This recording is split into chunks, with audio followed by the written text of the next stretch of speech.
si Aisha. Kani-kanina siya dumating, pero tingnan niyo mukha niya. Tingnan niyo mabuti. Zoom. Tingnan niyo ang mukha niya. Mukha ba siyang masaya? Malungkot siya. Alam niyo ba kung bakit? Oh, parang medyo sumaya na siya.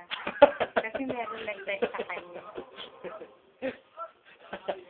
Bakit kaya siya malungkot? Siguro nag-away sila nung ka-text niya.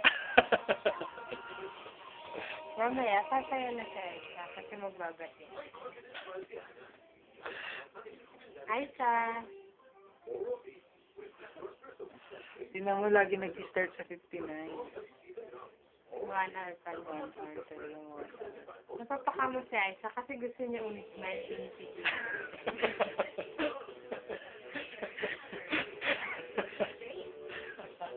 Nagsisinsilang siya. Kaya dinaan niya sa kamo.